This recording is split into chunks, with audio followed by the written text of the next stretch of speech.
Kamala Harris didn't tell you that she has a planned tax Armageddon. That's what they're calling a double whammy to increase your taxes, and it has more Americans looking for the exit. We're going to share the article from London's Telegraph newspaper and tell you how to prepare for tax Armageddon. Grieving Americans will be hit with a so-called tax Armageddon if Kamala Harris wins the presidential election under new rules to raise federal funds from inheritance.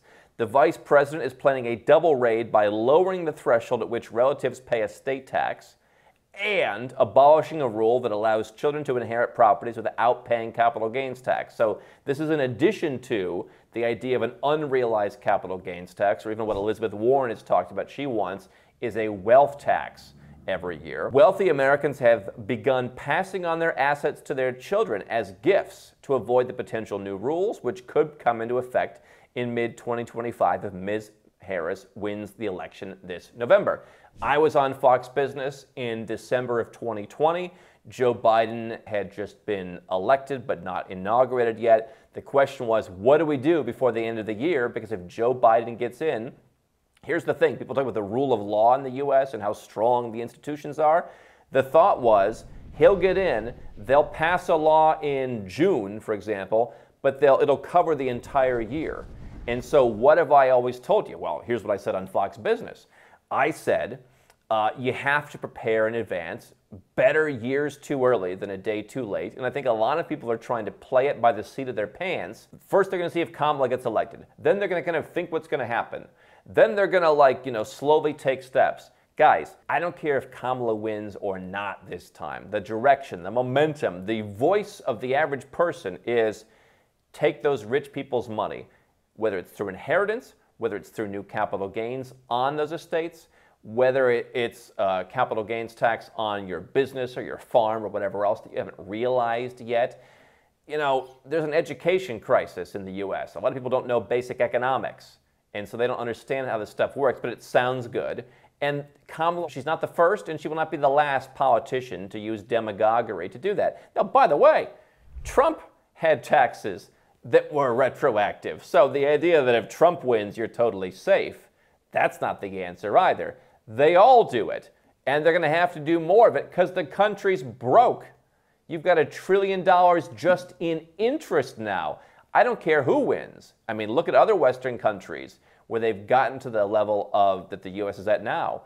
You elect the more right-wing guy, they're just a caretaker running as well as they can. They're not making things better. The momentum is headed in the wrong direction. So wealthy Americans have begun passing on assets to their children as gifts to avoid potential new rules. This is not tax or financial advice. What I do know is you should do something, not because of Kamala, but because of the trend. And whether it happens 6 months from now or 4.5 years from now or 8.5 years from now, there is going to be this and other nasty stuff. I'll tell you my more aggressive solution to this in a minute that I think is actually better. But let's continue. Kamala has adopted several tax proposals originally suggested by Joe Biden, so stuff he never got around to. She might carry that torch from the 2020 campaign, including the changes to inheritance tax rules. Under her plan, the threshold at which inheritors pay estate tax will fall from its current level of $13.6 million to $3.5 million.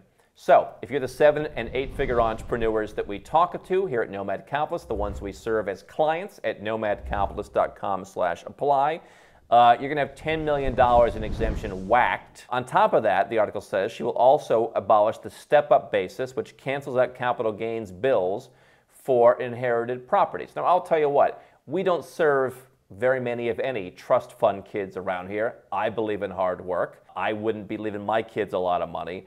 But I'll be damned if Kamala Harris is going to tell me that the money I've earned, when it all comes down to it, she's going to take more of it again. Why? It's just wrong. And yet in a speech, Ms. Harris made no reference to her plans to change estate tax policy and step-up basis policy. I don't know entirely why. I think we've talked about the surveys. We look anecdotally at comments people make here and on other things online. Seems people in the Western world are pretty comfortable in taking rich people's money. Hey, past $3.5 million, who cares? I know people who are pretty right-leaning who are like, hey, if it's over $100 million, fine, squeeze them. Not realizing it always comes down over time. The numbers come down. not only because once they're in, they just lower the number, but also because inflation, the number becomes worth less and less. So I don't know why Ms. Harris is not making a reference to this. I think it'd be plenty popular. Take money from the rich. It always works. It worked for Obama. His number for income tax was $250. Biden, again, largely inflationary, his number was $400K. It's a class warfare game. It's basically take money from the guy with $13.6 million because, hey, why should his kids get it? Well, again, not a huge fan of some kid just getting $13.6 million, less a fan of Kamala Harris getting it to waste on something stupid. A document published by her campaign pledges to increase the rate of capital gains tax, but notes it is the same rate previously put in place in the 1996 bipartisan Right, we're going to raise your taxes, but we're going to make it seem like we're not raising your taxes. Telegraph says, headline grabbing over concrete plans. Ms. Harris has said little about her plans to continue an estimated $5 trillion tax raid, first planned by Mr. Biden, focusing instead on headline-grabbing policies to counter inflation. That's what Biden did. However, analysts by the Telegraph suggest that they could almost quadruple the tax paid on a $20 million inherited property that's been owned by a deceased relative since the 1960s.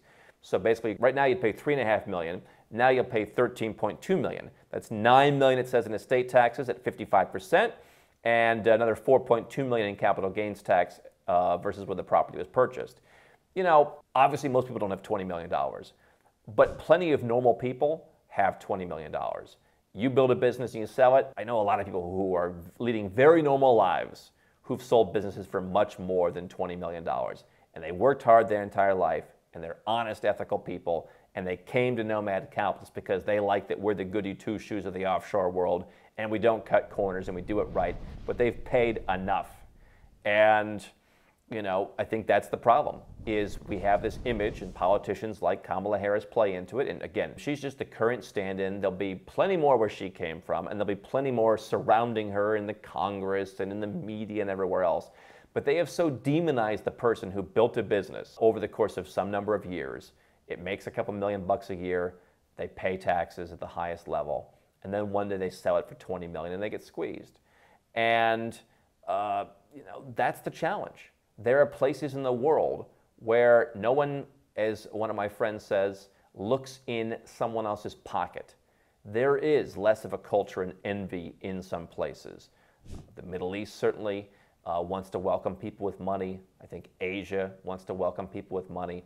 There's lots of places you can go and be left alone where they want to welcome you. Why would you stay in a place where you are a political football because they paint you as some guy, some playboy on a yacht, you know, licking caviar out of a supermodel's navel? You just built a business and you sold it. In this case, they talked about an asset from the mid-1960s. That person's pretty old. They spent an entire life building wealth. What they paid for it in the mid-1960s, my goodness, how has the dollar depreciated since the mid-1960s? That's what these politicians never tell you. Their policies devalue your currency, and then they're like, hey, you're going to pay this huge gain you have. In many cases, you don't have a gain, but they will paint you as the rich fat cat on the yacht with the supermodels. By the way, to the point where I've just said, you know what? I'm going to be overseas, and I'm going to have my series Live Like a King, and I'm going to sip champagne and eat caviar and associate with attractive people. And you know what? Come and get me, because I left. And that brings me to the more aggressive suggestion. All these families are talking about how can they give their stuff to their kids. My suggestion is, why don't you at least get somewhere on the spectrum of making an exit? Now, we have, it's about a 50-50 split of what I'm told these days of clients who want a plan A versus who want a plan B. Plan B is, I'm going to get a second passport because if I'm an American, here's the worst part, these policies will follow me no matter where I live because the United States taxes its citizens no matter where they live. Elizabeth Warren said, hey, those European countries couldn't figure out wealth tax. A lot of them scrapped it since the turn of the century. Didn't work. She said, we'll make it work because we tax people no matter where they live. You can't run and hide. And so if you get a second passport, whether it's through a Caribbean citizenship by investment program, whether it's through a real estate program like Turkey, whether you're going to spend close to $1 million, and you're going to get citizenship in Malta, which, good news, has just been affirmed by Europe. They can continue that program. That's the gold standard of passports you can get by making an investment. If you're going to get one of those passports, now you're in the driver's seat. And it's going to be a lot easier for you once you have that second passport and you start traveling perhaps on that second passport. You start feeling a little bit different being a dual citizen. One thing I've heard clients tell me to my face, I feel different. That passport came, I feel different. I feel I have more options. And what are the options you have? Well, if it ever gets so bad that they want to take $10 million extra from you, you can choose to walk into a U.S. embassy outside of the U.S. and you can say, you know what, I'm Maltese or I'm St. Lucian or I'm from whatever country. I don't want to be American anymore. And you can do that before the policy comes into place. But don't be the person calling Nomad Capitalist a week before the policy goes into place, because it's often too late then. So you want to have the second passport now. And so I look at this kind of in an actuarial basis. If I'm looking at, with $20 million, getting stung for an extra $10 million, hey, can I go out and spend $250,000 to increase my freedom by having a second citizenship? Now, I'm not saying people should give up their citizenship just for the taxes, but you know what? It's not just about the taxes. It's you are being reviled, right? I gave up my citizenship. The taxes really, I mean, it wasn't the factor. It's about where is the country going and how am I treated as an entrepreneur, plus a number of personal factors. So it's really never about the taxes themselves. But my point now is you're going to have to commit some amount of capital to set that up if you want to be ready whenever some new policy comes down the pike. And you don't know if Kamala gets in and that comes in place 6 months from now and you're going to be scrambling, or maybe it takes her 2 years. Who knows? But there's nothing wrong with having two citizenships. There's other opportunities it opens up for you. And you know, no matter what happens in your country, you've got another option. You don't even have to spend the money. If you've got ancestry, we help people get citizenship by descent through Ireland or Poland, all countries all over Europe and Latin America. That's going to cost you a heck of a lot less, but it's going to take longer. That could be the concern in this case. But my point is, rather than be, moving assets around between your kids and giving up control, to me, I look at that as inorganic. I'd rather be in the driver's seat organically. If I own an asset, I want to own the asset. I'd rather change where I live. I'd rather even change my citizenship than, take inorganic measures. Because I think that sometimes that doesn't work out too well when you're like, hey, I just gave all my stuff to my kids. I also think that they're not going to like that too much. So that's what I would do. If you want to learn more how we help people get second passports and plan that all out from best to worst case scenario, how we work with a network of experts around the world, go to nomadcapitalist.com/apply. We have more second passports than I think pretty much anybody out there. We are not beholden to any 1 or 3 or 5 countries. The article continues.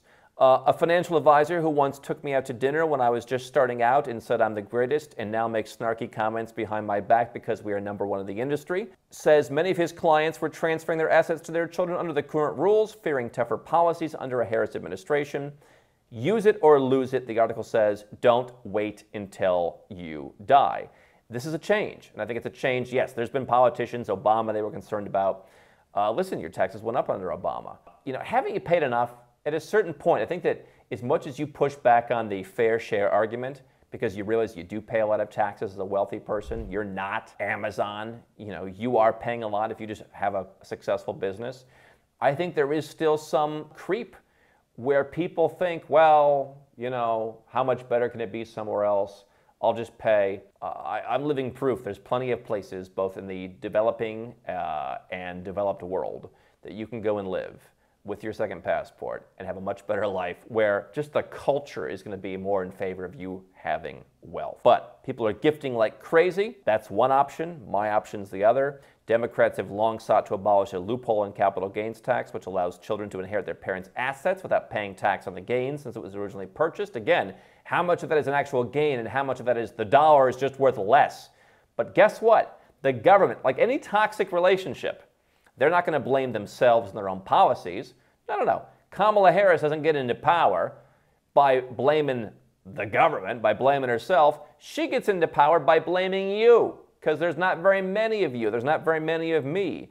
And I think to say, well, is $10 million that important to you? First of all, $10 million is a hell of a lot of money. And if you left that $10 million to charity, now I understand that if you leave it to certain charities, you'll get out of this. But if you leave it to charity, that $10 million is going to do a lot more for a charity than for Kamala Harris's U.S. government. It'll be gone like that. Like that. It's gone. Listen, If the momentum's going in the wrong direction, no politician's going to save you. And so it goes on and on about one of the worst tax ideas floating around. Here's the bottom line. You want options. Half of our clients are setting up Plan B, give or take, where they're getting the second passport, they're getting comfortable with where would they go, maybe they move some assets, they open a trust, they do any number of things. You know, just putting your money in an offshore company or an offshore trust doesn't change the tax policy where you live. They figured that one out. It's more about moving your than just your assets. But they're getting a head start so that they're in the driver's seat, because it doesn't take 3 days to get a second passport. It takes a little bit longer these days to get some of these investment passports in the Caribbean. It used to be, 4, 5, 6, 7 months with all the paperwork if we handled it for you. Now, it could take close to a year. Why? Because people like Kamala Harris go down to the Caribbean and they, throw their weight around and they say, you got to do interviews over the phone and you got to do this and got to do that. And that slows down the process. So now it takes longer to get a passport. So you don't want to be the person that's, in the queue waiting around, and it takes longer than it used to when some new policy comes into place. I've been telling you this for the years. We've seen people ringing us up when something bad happens and hoping we can save them in a week or two. We can't. You got to do it in advance. So, go to nomadcapitalist.com/apply. There's a whole plan you want to put in place. Just getting a passport and not knowing what to do with it's not going to save you. You want to be prepared. The other half of the clients are doing a plan A, where they're moving overseas. As an American, that has a lesser impact because they do follow you in the capital gains tax. Some of them are moving to places like Puerto Rico. Some of them are just taking the tax savings in the business. Some of them, their plan is to renounce U.S. citizenship. So you can choose. Are you starting with Plan B and being ready with triggers for Plan A? Are you starting with some version of Plan A? That's what you have to figure out. That's what you've got to decide for yourself. But what I want to tell you is, don't be stuck holding the bag when, quote unquote, one of the worst tax ideas floating around comes to fruition.